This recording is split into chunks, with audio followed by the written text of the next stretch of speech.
This happened back in the early 1960s. My family at the time lived in a very rural West Virginia area. We also had a very big family as well. My mom was only one out of 12 kids. She grew up in an extremely rural shack with her extremely poor family.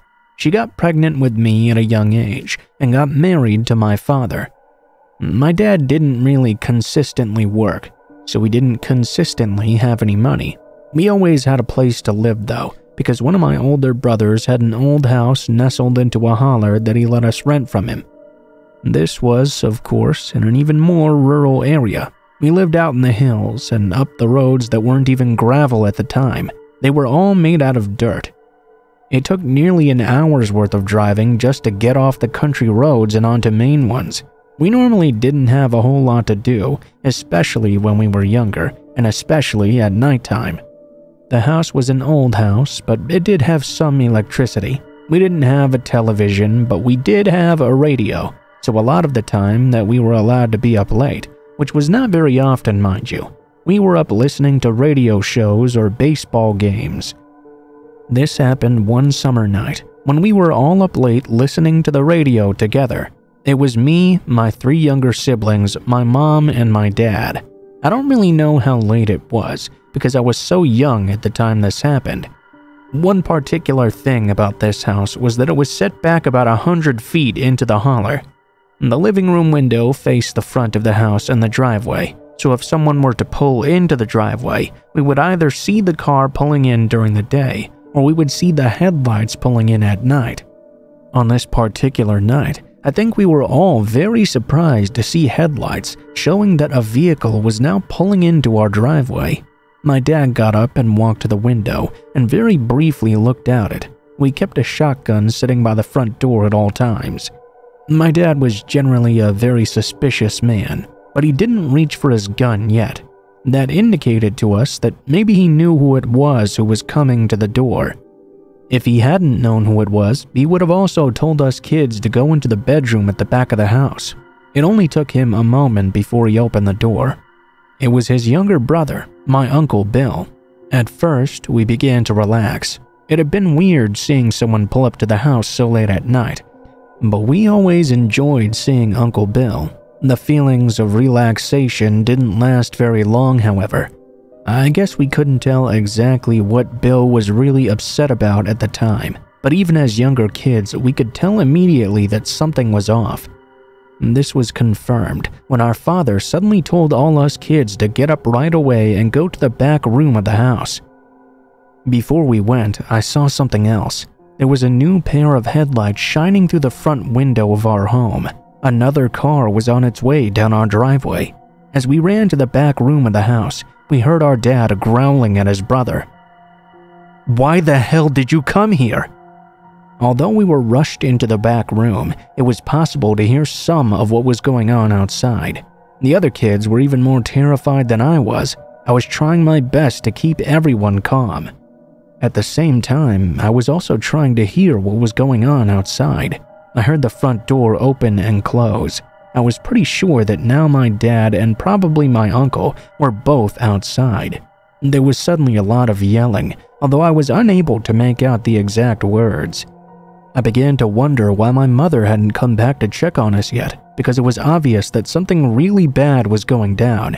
I figured she was probably watching everything from the front window. All I could hear now was yelling from many different people. I couldn't make out exactly what anyone was saying. I was trying my best. It was then that I heard a howl of pain, and I heard my mom scream. Immediately after, I heard a shotgun blast ring out in the night. There was more yelling and screaming, and the other kids, who had been doing their best to remain calm, began to completely freak out. I had to do my best to calm them down in this situation. However, I was able to make out the fact that I heard a car pulling quickly out of the driveway. There were more noises, and I heard someone rushing into the house. This worried me. I wondered if whoever had pulled up had shot my dad, and that's why my mom had screamed. I was worried they were going to hurt my mom and then come after us as well. This continued until the door opened, and thankfully it was my mother at the door. She ordered us all into bed, and didn't tell us a single thing about what happened. As the years passed by, I found out some, but not all, of the details that happened. My uncle had seemingly gotten into trouble with some guys for whatever reason, and he came to my dad to seek help that night. The guys had followed him to our house, and when confronted, one of them stabbed my uncle. This resulted in my dad firing his gun, which scared the people away. I was surprised to hear that he didn't actually kill anyone. The guys ran off, and my dad took my uncle to the hospital. I never did find out what my uncle had done that made the guys mad, but that doesn't matter to this story, I guess. Just being 7 years old in an old house, hearing everything that went on, was the scariest thing I ever experienced.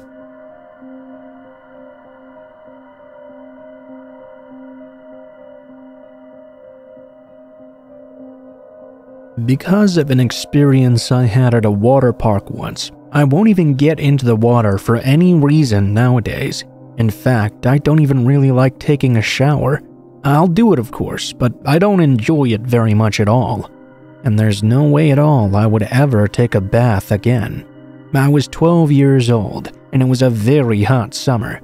I guess it probably wasn't anything like the hot summers we have now, but I remember it being pretty damn brutal for the time, especially because we didn't have any air conditioning.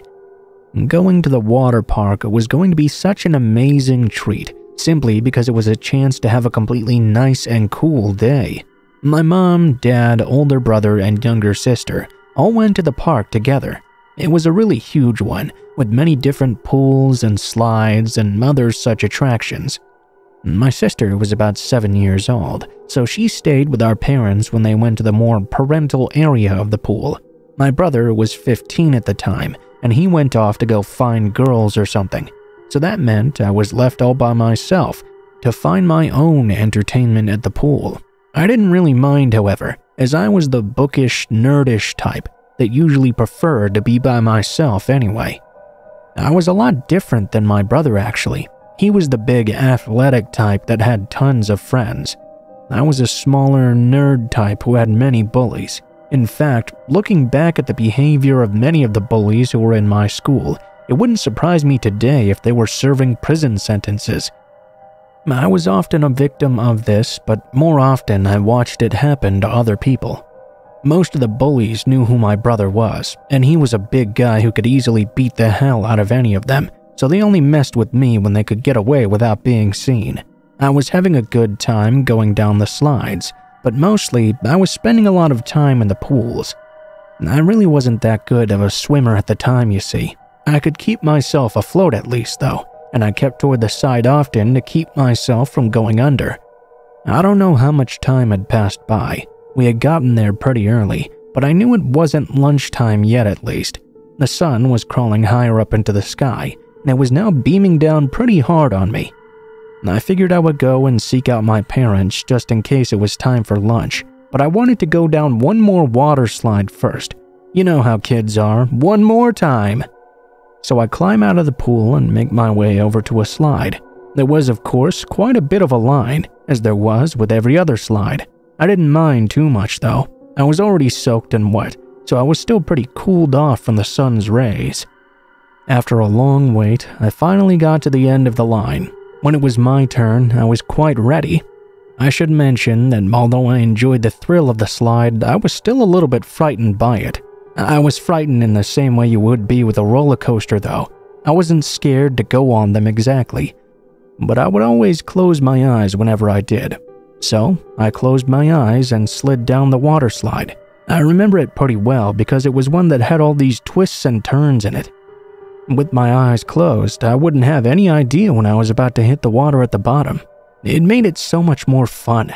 I hit the water, and at first, I got that really great splash feeling that anyone who's ever gone down a water slide already knows about. Before I could get back up to the surface, though, I felt someone grab a hold of the back of my head. Whoever this person was, they were obviously far stronger than I was. At first, I thought it might be my older brother. He would sometimes be a bit of a bother in the way he would pick on me, but not really try to hurt me, you know? But if that were him, he would have let go after the initial grabbing. This person was not doing that. They held me down under the water to despite the fact I was now thrashing and trying to get away from them.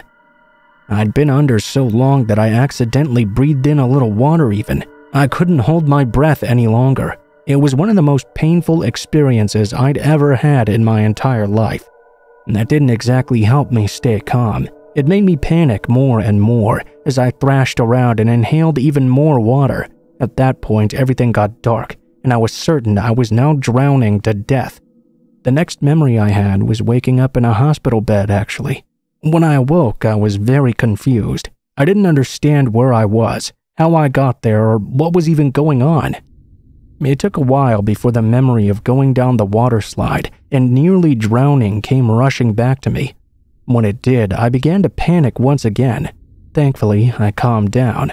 What happened is this bully named Dennis, who gave me some problems at school occasionally, just happened to notice me going to the top of the slide alone, so he got in the water and waited for me to come down, then held me underwater when I did.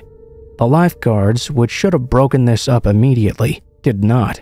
That's why I was underwater for so long. Thankfully, they finally pulled their heads out of their asses and saved me from Dennis. Then one of them performed a rescue breathing on me. I have absolutely no memory to this day of surviving through that rescue breathing. Every horror fan knows, though, that if a lifeguard lets a young boy drown while he's being picked on by bullies and the lifeguard's not paying attention, they'll come back with a hockey mask for revenge. I don't know if I'll do that, though.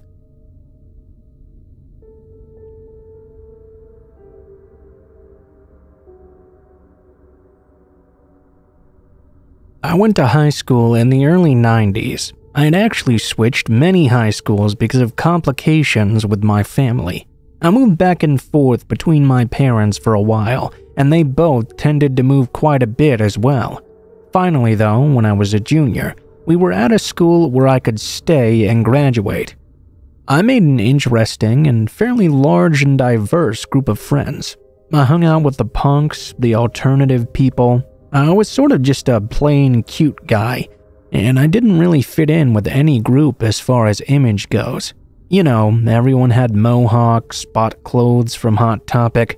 Everyone was just kinda different than me. I was very plain, so I felt like I had to develop an alternative personality as well.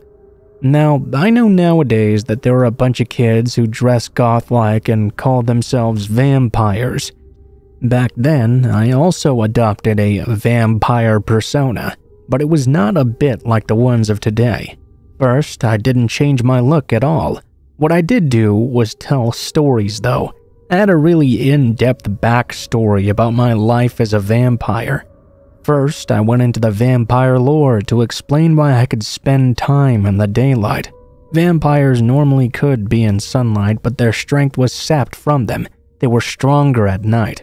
I created this whole conflict as well between two groups of vampires called the Lamb and the Crow, and I was a member of the Crow. When my friends and I hung out after school talking, there was also this guy named Matt who was there with me. He was really fascinated by all the stories I came up with. I mean, everyone else accepted them as just something I talked about a lot of the time, but Matt was really fascinated. One time after school, my friend cut her hand and was bleeding a bit. She asked me if I wanted to drink her blood. Before I had any chance to react to this joke, though, Matt grabbed her hand and actually started sucking the blood from her wound. Afterward, he asked me if that would get him membership to the Crow. I was extremely weirded out. I still kept up my storyline, though. I told him that all vampires drink blood. Members of the Crow have to drink blood that's actually from a crow in front of another member. It seemed completely harmless to me at the time. That was until several days later, when my friend and I were hanging out in the school hallway. Matt came up to us, extremely excited, and told me that he had a big surprise for me. Matt reached into his backpack and pulled out the body of a dead crow. We were all shocked at first, but not as shocked as when he bit into the crow's neck and began to slurp and suck the blood out of its corpse. We all sat there in disgust and shock. Matt pulled his face from the crow. There was blood on his lips and dripping from his mouth. He was smiling so large, like I had never seen anyone do before. "Am I in now?" Matt asked. I couldn't do anything but nod. It was the strangest and most bizarre thing I had ever seen, and I didn't know how to react. Matt was a junior too, but shortly after he was pulled out of school. He had always been a very smart guy. We were told he was going off to college early and skipping a high school graduation. I really hope that's true. He went really weird for a while, and it wouldn't surprise me if he ended up in a psych ward or something. Honestly, I feel a little guilty for starting the whole thing. No one but Matt ever took it seriously, and he took it very, very seriously, surprisingly so. The experience was so startling that I gave up on the whole vampire thing after. I did adopt a sort of psycho Hannibal Lecter thing for a while, but fortunately no one took that seriously enough to go and eat someone's face or something.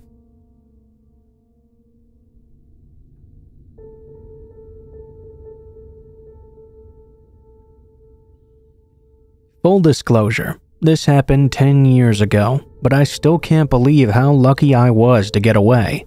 I was 16 and female, and running late for school as usual. Walking down the road, I noticed a dark green car with tinted windows slowly following along behind me. This was a residential community, and it wasn't unusual for people to drive slowly because of this. It was around 9 a.m. or so on a weekday, so I naively figured there could be no danger in broad daylight as I hurried towards the bus stop. Arriving at the stop, it started to suddenly rain, so I decided to stand in the small glass bus shelter to wait for the bus. The creeping green car stopped right in front of me. The driver got out and approached me in the bus shelter. The bus shelter was so small, there was only room for 2 people. He stood in the entrance and grabbed each side, trapping me there. He was very large and extremely physically intimidating. Something about his dead eyes sent chills through my entire body. He asked if I was familiar with the area, and I responded that yes, I was. He asked if I was going to school, and I again responded yes, I was. He then asked if he could drive me there so I could show him the way. Call it intuition or whatnot, but something in my head was screaming not to get in that car with him. I politely declined his offer and asked if he needed some help with directions or something. Out of nowhere, he lunged at me. He grabbed my arm and began to pull me out of the bus shelter towards his car. I started screaming as he kept on insisting it would be faster to drive. By the grace of God, the bus pulled up at that exact moment. All my instincts told me to fight. I clawed at his face. I kicked him. I bit him. I contorted my body until he loosened his grip on my arm. Once free, I leapt on the bus as though my life depended on it. The bus driver asked if I was okay, but I was unable to reply. I ran to the back to find a seat I could hide in and cried quietly in the corner as the bus carried me off to school. All day I sat in class and said nothing about what happened to me. When I got home from school, though, I immediately told my parents what happened. They were of course horrified, especially after I showed them the big palm-shaped bruise from the man's hand on my arm. We contacted the police. The officer arrived later that evening and took my full statement. He said there had been several similar incidents in the area and asked if I could come to the station and look at some pictures to identify the culprit. The following week, my mom and I headed down to the station. The officer set up with a computer and we started to scroll through all these mug shots. There were so many. Not only was it discouraging to realize how many known sex offenders there were close by, but after a while, all the faces started to blur together. I was losing hope of identifying the guy. We were about to give up when I recognized those distinct dead eyes in one of the pictures. The officers asked if I was sure. I confirmed it was him, but he seemed to have grown a thick beard since the photo was taken. They thanked me and said they would call if needed. 2 weeks later, the news announced that the police had apprehended the man suspected of kidnapping and assaulting young girls in the area. The news story included his mugshot. It was the very same man I'd identified. He had been caught with an underage victim in his car. It took years for the gravity of this incident to truly hit me. Had the bus arrived a second later, had I not been able to twist myself out of his grasp, had he grabbed me while I was walking and didn't see him, things could have turned out very differently. I was very fortunate that day. but many others were not so lucky.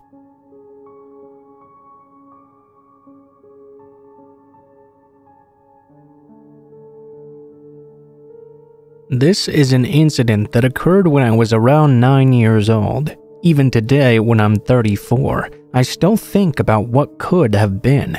As a child, my parents both worked full-time, and sometimes they couldn't find or afford a babysitter, especially when I had winter, summer, or spring break. This meant I would be home alone until either one of them returned from work that day. There were two main rules they had whenever this happened. 1, never answer the door, and 2, don't ever play too close to the windows because you never know who might be watching. I was 100% guilty of hanging out near the windows though. I liked the lighting and I was a very bored kid. I mean, come on, no one had ever knocked on the door before while I was home alone. So my father left for work that day and went over the rules with me again. After a few hours of playing near the window as usual, all of a sudden, somebody knocked on the door. I froze. I knew not to answer at least. They knocked again. At this point in my tiny mind, I was thinking it had to be someone important if they were knocking twice. So I answered. I opened the door, and standing there was an intimidating-looking woman with a clipboard. She was wearing a hat with an American flag on it, very official-looking to a child. The woman asked me how old I am. I lied and said I was 12. She said she was from some institution I can't remember the name of, and told me, "You're a liar. You're home alone and that's illegal. You have to come with me now. Let's go." I started crying very loudly. I was scared my parents were going to get in trouble. After all, this woman was an adult. She must be right? In fact, I almost went with her, until I started crying even louder. A neighbor in our complex noticed what was going on and shouted at her. The lady all of a sudden told me, "Never mind, it's okay. You don't have to come with me. Just be quiet." She hurried off. At the time, my parents weren't doing so well financially, so we didn't even have a landline telephone. Cell phones? Certainly not in 1996. I couldn't call my family and I couldn't call 911 either. I had to wait all day for my dad to come back home. I'm assuming the woman knew I was home alone because she'd been watching me through the window. I never really spoke on the incident much because I felt like it was my fault for breaking the rules. Nowadays though, I often think about how lucky I am that I didn't leave with her that day.